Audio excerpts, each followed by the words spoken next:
Hey YouTube, so I feel inspired to make this video because I just finished the classic keyboard mod here on my Thinkpad W530, and I'm gonna be honest, I don't think I get it. I'm not sure it was worth it.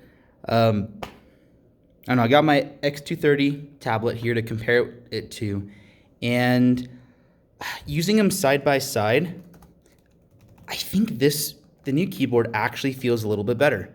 According to Lenovo, they have the same amount of key travel. Underneath in the guts, they're all the exact same. But I think there's something about just, I don't know if it's the shape or how they're designed. It feels like these actually go down. You get a little bit more key travel. It's pretty darn close. It's not super noticeable. And I don't know, this thing's kind of a pain in the butt to put in. You have to modify the keyboard. If you go through the whole process, you have to flash the BIOS, you have to cover up pins on the board. It's a process. And I don't know if I like it that much better. You have a little bit of flex here actually too with the, let's see if I can get it on camera. When I click here, you can kind of see the space board and the whole deck is kind of flexing from that. Yeah, there you go, that gives you a better view. Versus on the keyboard that's actually designed for it, rock steady. You don't get any of that. And you know, that could just be me not doing it right, but I think it has more to do with the fact that this isn't exactly designed for this keyboard, and you're kind of, you know, have to shove it in there to get it to work. And, you know, people go crazy, oh, it feels so much better, it's so much smoother. Using them side by side, I think I honestly disagree. I don't think I agree with that. Yeah, you get a little bit more functionality with your extra row up here, but I mean, system request, scroll lock, num lock, pause, break. I had to Google what these buttons do because I never used them. I didn't grow up computing, you know, in the 80s on a DOS machine. I had to look up what these are for. You can't tell me you guys really miss these buttons all that. I mean, maybe print screen, but you can map a keyboard shortcut to that if you really want to. Still, you know, home and page up, page down. Oh, look, page up, page down. Delete, insert, home, end. It's all there. All the stuff you really use is still there.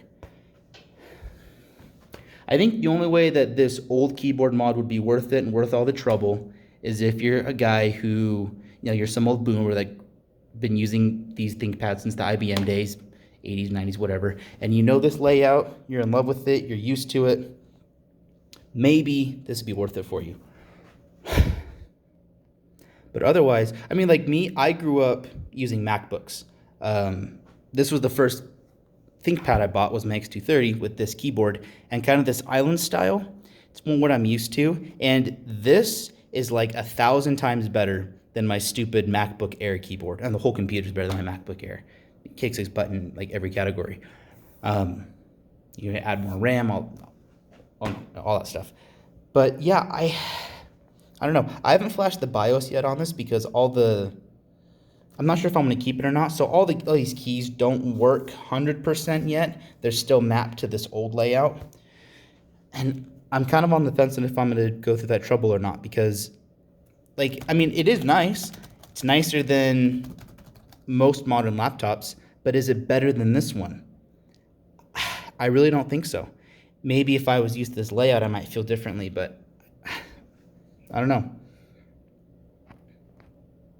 You know, if anything, this thing, the new keyboard has more features because you get your, see if you can see, you get a backlight on there. You know, I mean, you still have your Think light up here, so all is not lost. The Think light's nice. I like that for doing work, you know, at night. I don't want to mess up other people in my room or whatnot. But you can still get it on this computer with the new keyboard that's also backlit. So, I don't know. I guess kind of my fault for falling for the meme, but I just want to say if any of you guys out there are kind of like me and you haven't been using this keyboard for 20 years, this is probably not worth it for you. It's not really worth the trouble. You'll probably be happier sticking with the new style keyboard and just kind of getting used to that because, you know, they're never going back to this. This layout is the future, so you better get used to it. Anyways, that was all. Thanks.